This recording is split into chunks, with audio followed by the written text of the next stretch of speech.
Bonjour, chers amis. Cela dépend de l'heure à laquelle vous regardez cette vidéo. Je suis le révérend Jacques Dinabanza. Bandeko Boyipa Tosukaki, concernant toujours M. Patrice Emery Lumumba. Naza la vidéo, toba vidéo oyo, pour na intérêt yabani nga Congolais. Ezali pour na critiquer Monsieur Lumumba te, moto soka sa kufi ba critiquer ete me ba vérité pour esa histoire. Bandeko o ba kolandanga o bazwa chance kolanda ba vidéo nyonso nga nazo sala. Bandeko suka nango na kotinda bino na réflexion. Bino bo meka ko réfléchir sur makamunga zolo ba eza ndenge nini. Parce que bato ebele ba yebi histoire te. Histoire de Lumumba et même sur un mensonge et belé.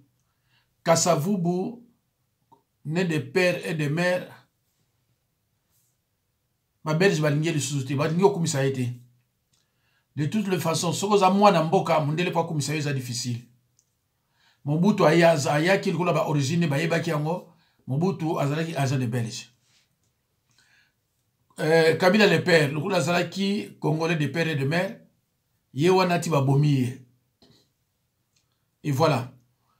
Donc, ce que le Lumumba va commissaire boye, c'est qu'il y a l'anguille sur roche. Et là, comme on a flou exact au Bomba. Allo Bandeko. Le 4 janvier 1959, Lumumba était à Kinshasa. Mais Lumumba n'a pas été arrêté. Bah, trouble le mega au Sakanate, Lumumba na Kinshasa, mais bakanga qui était. Mais Bamosous bakanga qui bango.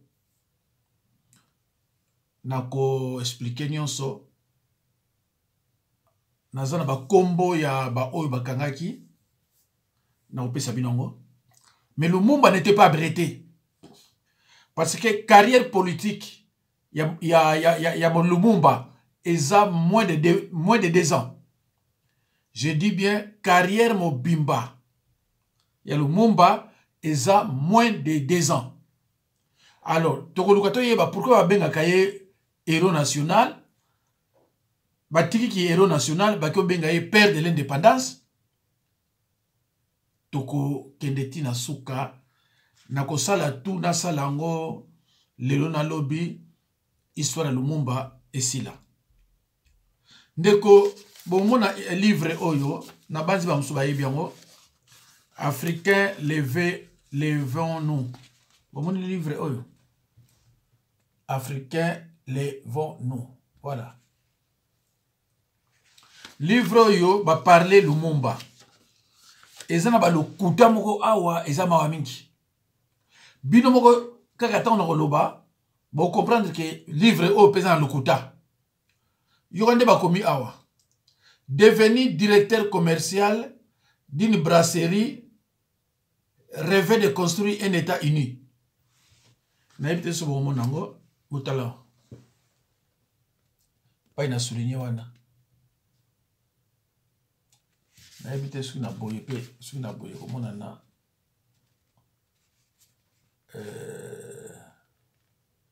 voilà na chata la boye. Yango yo pas na chelo boko. Balobi awa ke Lumumba azalaki directeur commercial. Il y a brasserie à Polar. Na 57-58. Est-ce que, mes chers amis, na période coloniale, est-ce que directeur commercial a Mutumundu Alagi? Voilà. Est-ce que directeur commercial y a Mutumundu Azalaki? Déjà, le côté. Livre Angoyo. Jeune fille moka mundele azaki copine à moi nanga atanga makambo ya Lumumba ayeko pesa nga pena tanga botala livre ngo. Voilà, livre ngo. Donc tala mensonge ya batu ndenge bazako bebe, ce sont des Congolais batete la bekolo mususu bakomaki ba livre belé ya Lumumba, mensonge na mensonge. C'est pour cela le pays est maudit On ne peut pas construire un pays dans mensonge. Et là, madame, pourquoi vous avez ça honneur na bateau parce que mérité ngo que ça toujours honneur na bateau mérité te yango na ça komona lelo bateau mususu na poto oyo nani professeur Yombia benga ba idiot bazo kumisa impère baza même prêt musique ya impère beta na Paris heureusement na moni ba mikanda moko ba nilango. Alors, ceux qui n'assistent le Lumumba, n'ont pas parlé à Mobutu. N'ont pas parlé à Mobutu.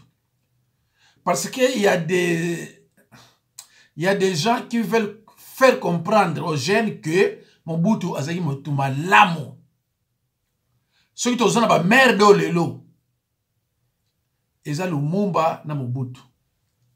Pourquoi ils ont Lumumba na Mobutu? Landa ba vidéo nous sur la comprendre. Ah bon? Alors, bandeko, bomoni mensonge oyo. Lumumba azalaki agent publicitaire ya Polar. Et ni Lumumba sali po no chai directeur commercial ezawa. Et na ba livre mususu otangi mende bazo kumisa Lumumba. Lokuta mais pourquoi tout ça? Yo za Lumumba te. Ozo kumisa ebo pourquoi? Alors bandeko toluka tocha moi séquence moko ya makambo toujours ya mboka bato basengi ngango mingi mais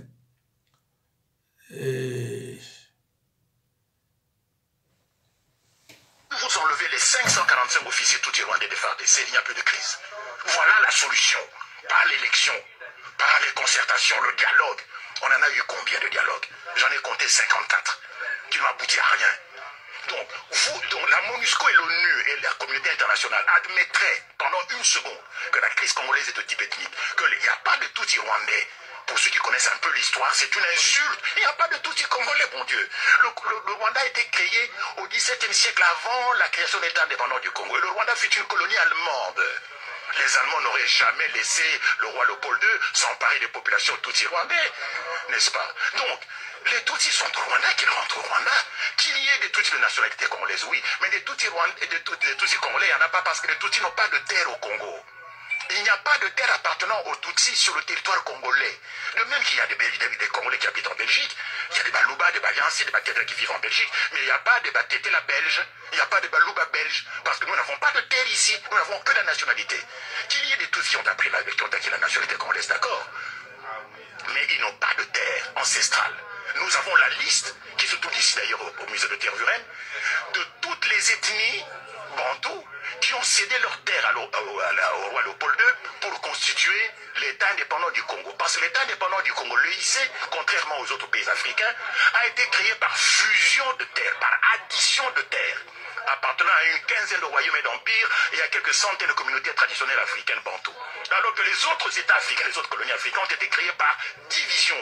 Nous, c'est par fusion, par addition des terres. Et quand vous regardez les gens dont on a additionné les terres, il n'y a pas de terre de Bami Tutsi rwandais. Il n'y en a pas. Et donc, ceux qui prétendent, les gens qui écrivent ici dans les médias, une consoeur journaliste du soir qui parlait de Banyamulenge et des Tutsis congolais. Mais c'est du n'importe quoi. Madame Cross, je ne cite pas de nom, c'est même pas elle là d'ailleurs. Il y en a même une qui est beaucoup plus âgée qu'elle, qui raconte n'importe quoi sur eux. Bien sûr. Donc, il n'y a pas de Tutsis congolais. De même qu'il n'y a pas de Batété là belge. Donc, la guerre du Congo vient du fait que les Tutsis veulent créer au Congo, au départ du territoire congolais, un Tutsi-land, un foyer national Tutsi, où ils vivraient en population majoritaire, où ils seraient plus exposés à un risque de génocide. Et ce territoire, ils veulent le prendre au Kivu. C'est pour ça que le Kivu n'a pas été impliqué dans la réforme administrative. Toutes les autres provinces ont été découpées, sauf le Kivu. Et puis on nomme qui? On nomme Azara Souroubé, un Tutsi rwandais, comme ministre de la décentralisation. Tiens. Mais ça se voit comme le nez au milieu de la figure. Il y a un plan rampant de balkanisation du Congo et de la création du Tutsi-land. Et ce qui s'est passé au Kivu, où on a massacré les chefs coutumiers, c'est ce à quoi on assiste aujourd'hui avec les Kamwina Sampo, c'est le même scénario. Donc la crise congolaise est de type ethnique. Et le reconnaître, ce n'est pas faire preuve de tribalisme. C'est en finir une bonne fois pour toutes avec le mensonge et l'hypocrisie. Qu'on admette qu'il n'y a pas de Tutsis congolais, que les Tutsis du Congo, et notamment ceux de l'armée en particulier, les 545 officiers, rentrent chez eux au Rwanda et il n'y a plus de crise au Congo. Bandeko, naza biloko mwa moke basengaki natia me na kotia yango te.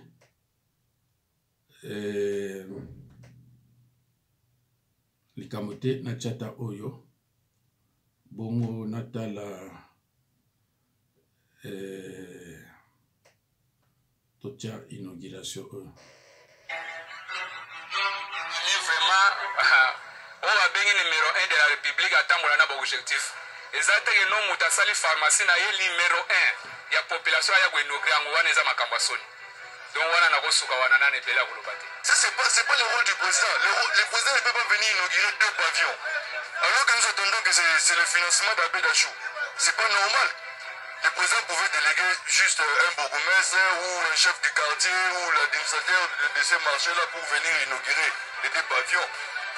Il ne sait pas ce qu'il a fait. Chez Net Liberté numéro 1, on a entouré tous les unités, il y a pas militaires. Alongwa tina résidence na yako inaugurer Net Liberté. Ozo mona teke vraiment tozo kende wapi. Donc biloko ya linga sala ngona Congo na biso ya ngona ya kosala ba inauguration ou bien de. Moi des patrons là pas on faut tika ta bourgmestre. Faut tika ta bourgmestre. Donc on les appelle en présidence. Faut bourgmestre ya. Attends pour certains temps qui nous savent biloko wana. Il y a la qualité des politiques pendant président soviétique inaugurer 2 pavillons. Ils ont raté. Les a raté. Le jour où on a vu avec 2 pavillons à Pam. Et Zigara, totalement les Zigara à TV. En tout cas, place à la chef de l'État Faye Baba. Pas de déplacement sur la salle. Na sepela qui na président azalaka na ba action moko ya minene. Moi ça nous moko ngana ko sala. Oyo ko inaugurer moni. Ah bon. C'est bon pour la Mamoussou, c'est pas bon pour la Mamoussou.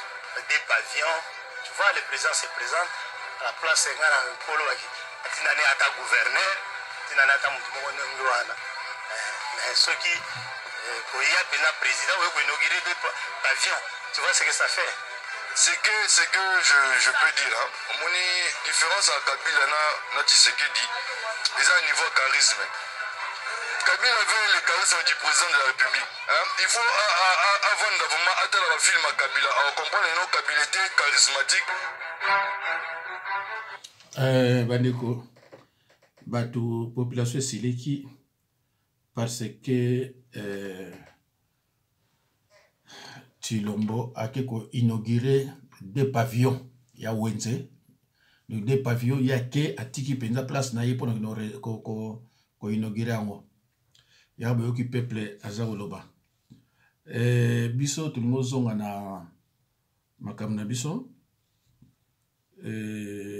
Meto cha moto yata 1 minute. Lokola linko le batro. Bongo to zonga. Merci. Lelo na ye koyebisa Tshilombo. Paul Kagame Museveni ba infiltré batu na présidence po ba bomayo. Opesaki Paul Kagame confiance, Museveni confiance, président Uhuru Kenyatta confiance, baza ba nilotik batuti ba kotikalaka kolinga yote. Tshilombo na minute oyo Eddie Murphy c'était Rwandais tuti aza la présidence. Représentant ya Kagame na présidence Eddie Murphy mokonzi biselele aza la présidence. Basalaki réunion il y a 2 jours, le dimanche. Il y a eu 2 jours, basalaki réunion Tshilombo. Basololi Eddie Murphy, Fortina Biselele, Ngobila, ministre de la Défense, Rwandais Tuti, Gilbert Rukemba, na chef d'état-major en charge des opérations, Obed Rwabasira. Bazui ordre Babomayo. Congolais nyonso akozwa message oyo. Tshilombo. Bandeko. Merci à Longo Liamo. Mais ce sont eux qui l'ont mis au pouvoir. Balobi na ye, zo bato bazana bilo na yo, de Tutsi. Mais ye aye biango, koleka yo. Donc, ceux qui va bomber, ils ont un risque à métier. Voilà. Alors, toza na mama o bauti ko nommé bauti ko nommé ye ambassadrice na oh là là là là na tiens pas mususu ambassadrice na Ghana azan deko ya nani ndeko ya mwasi Chilombo. Alo bandeko tozo zonga siku na makama Lumumba na lobaki ke ta na kendaki na déplacement na salaki tout na zukutana na mama Justine Kasavubu mais na zwaki ete yepe babengisa ki soki na bato oni na Suisse toujours pour na makama mboka vraiment aza ko sala o ekoki mais aza mo Congo et moins difficile mais ce qui est vrai que vendredi samedi dimanche lundi azaki na Genève en Suisse donc à partir du 24 au 27 alors tango ngai na kene pona zoelema moko pa na juillet kozonga nazo zonga dimanche 26 na komi vers Amiens nde na okia benga c'est par là que na yebisaki que non nga wuti na sala tuna mkutana yo mais nazo zonga siko na komi déjà vers Amiens et wana yepe azo yebisaki non naza na oni na makama mboka naza na Suisse na makama mboka na kozonga lundi le 27 ah bon ok so komi ça va alors livre oyo et wuti komi masiko na tindili yango na bato o baza na contact nanga o bali ko somba yango eza 33 €.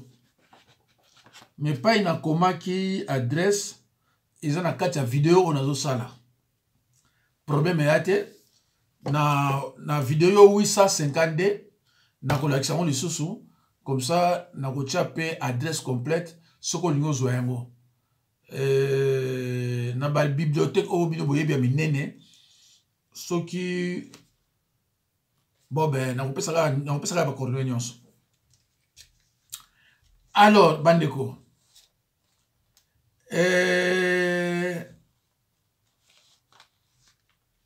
na bandela moke kama moke historique ya Lumumba na pesa bino ba date nyonso lisusu comme ça bongo to kende pa to ko kende Lumumba né le 2 juillet 1925 dans le village d'Onalua, territoire Katakokombe, au Sankuru. Son vrai nom, Okita Sombo, grandit dans une famille modeste, assassiné le 17 janvier 61. Bandeko, eloko ezoka musanga. Omoni bamindele, kamo eloko moka so clocher pas, il faut aluka a étudier nango. Lumumba tango asalaki na Sud Kivu, akina osana kombo oyo. Okita Sambo. Mais comment ça se fait qu'il y a comme une poste, a comme une komba Lumumba? Alors, selon les tétés là, le nom de Lumumba n'existe pas chez eux. Na banzi ngaba beka ngaba yebisa ngango. Na banzi toyoka isusu nani ndeko ya utolo basikoyo. Kwebe kipele ça vraiment mission mo bapana baké le nom de Lumumba n'existe pas chez les tétés là. Il a des amis tétés là, baloba na ye kombo na pana biso to yebi yangote. Alors, comment na area époque coloniale, ok, nous changer combo, alors que nous sommes qui na le ordinateur, mais ils na nous sommes qui bâtiment déjà quelque part. Mais ndeni mutoki no sana koma mususu kuna koto yo aya na mususu. Ba pensa ki nini? Parce que tangu ye akiko sala na la poste abako azako ngindisa makamu ya indépendance. Avant d'abord abako ya ko ngindisa mo prophète Kimbangu toujours dans les bas Congo kuna. Alors ndeko bo me awa quotidien muke ezala bandeko mususu soko zolo ba vérité yaza contre vérité tant ça za finga yo. Au lieu ça la ba recherche atala soko zolo ba solo telo kuta non. Précipitation à commentaire. Ah le soko mona oyebi déjà que idiot oyebi que mtuka tangi na été. Soka tangi aza éducation te aza la sagesse te. Intelligence c'est parce que mutu na biloko to ba sérieux. Mutu o a raisonnaka. Yé peut faire mener banquette. Mais tribalisme c'est comment ma bé. Botela mobutu ndeka boma boka, ndeka boma batu, ndeka traumatiser batu, ndeka kotsa tribalisme na mboka na biso. Mais il y a déjà bazo komisaye. Hein? Et ça na batu bazo komisaye. Alors ceux qui ont ndeko na vie na yo et ko sala pona komisaka bato basala batu mabe. Porte ya lifelo yamba yo.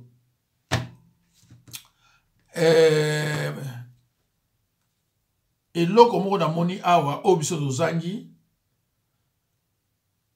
na yebite soki na longola ki yango soki na komona yango na ko kozongisa yango ah mais elongwaki c'est triste quand même elongwaki bolika moté. Alors Lumumba né le 2 juillet 1925 assassiné le 17 janvier 61. Le 1er juin 66, 4 personnes furent tuées par Mobutu, le martyr de la Pentecôte. Le 1er juin 66. Le 2 juillet 66, c'est-à-dire un mois net, va proclamer Lumumba héros national. Ndeko, oza mutu oyo otangi te mo rezonaka. Mais quand on réfléchit, ba belge basala ki nini. Ba bomi Lumumba le 1er juin 66.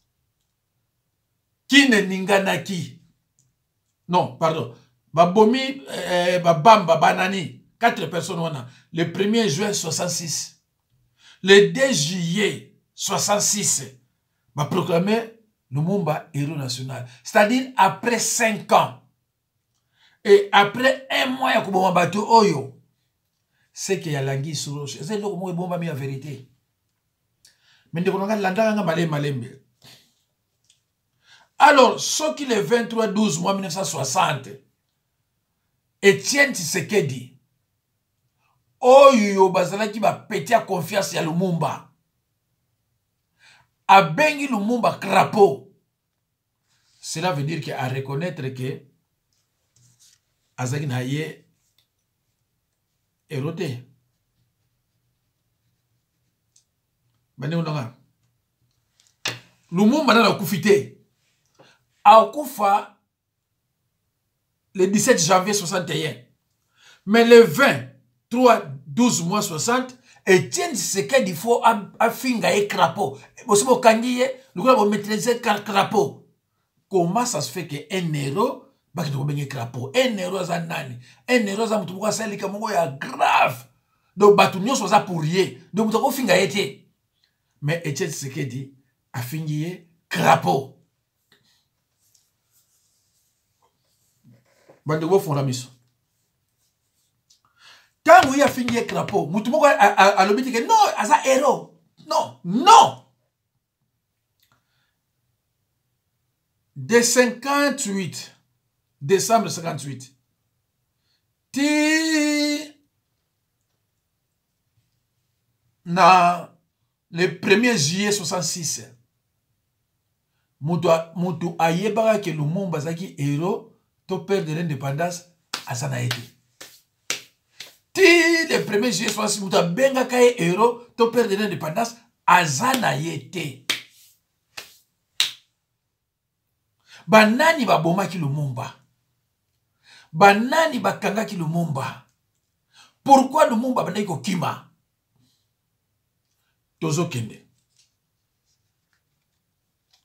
moi c'est comme Zaki Pauline Opango voilà alors bandeko na ngai le 5 décembre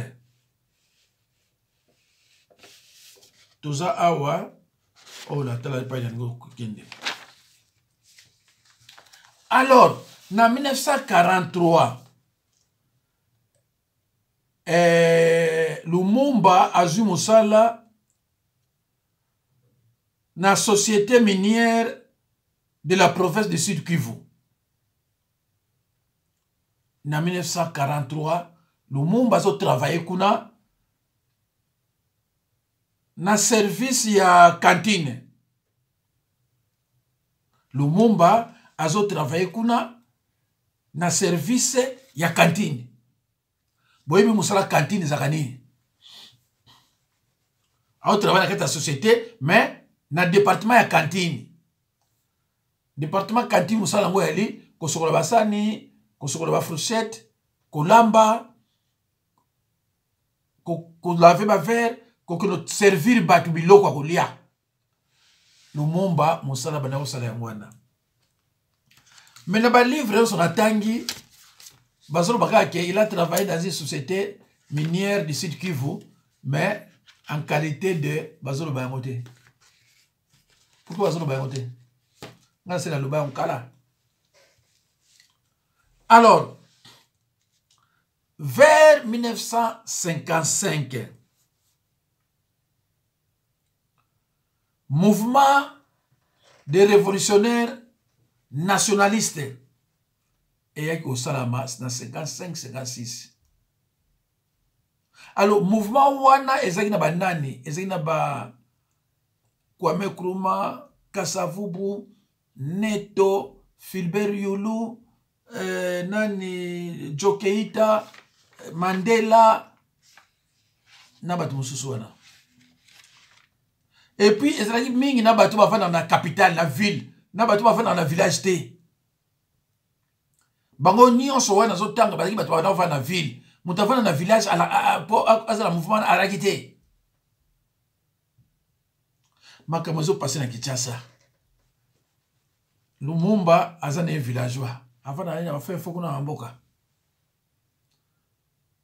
ero wana ba telefone alaki te ba telefone ina ba bilo ba konzi ba foni bilo wande mwana malazimo azwa contact na makambo ezate et en plus na 55 wana mutu ayebi Lumumba zate na koyebisa bino kante so Lumumba bayebaki ye ezali mpona to critiquer Lumumba te mais ndeza histoire ya mboka bato bayeba ke Lumumba aza faux héros azakane le père de l'indépendance te naza contre te mais moi je dis la vérité soki oza contre ngai olingi histoire te poza tribaliste etalio mais landango okoyeba ke eza lukuta déjà que moi biloko na lobby ezo laksa déjà que aza lukuta un vrai muluba oyebi histoire aza na droit okumisa Lumumba te un vrai muluba oyebi histoire akokumisa Lumumba te.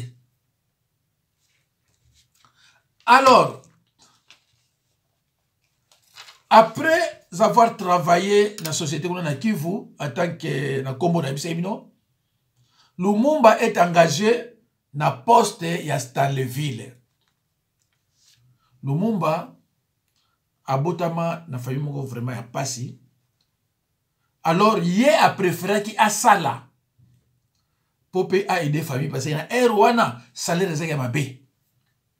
Je me rappelle que Kasavubu premier musala na salaki salaire nezaki 90 francs. Et deuxième salaire tant comme qui directeur des écoles ba loger salaire ne mataki et pas ya comme directeur des écoles na 450 francs par mois.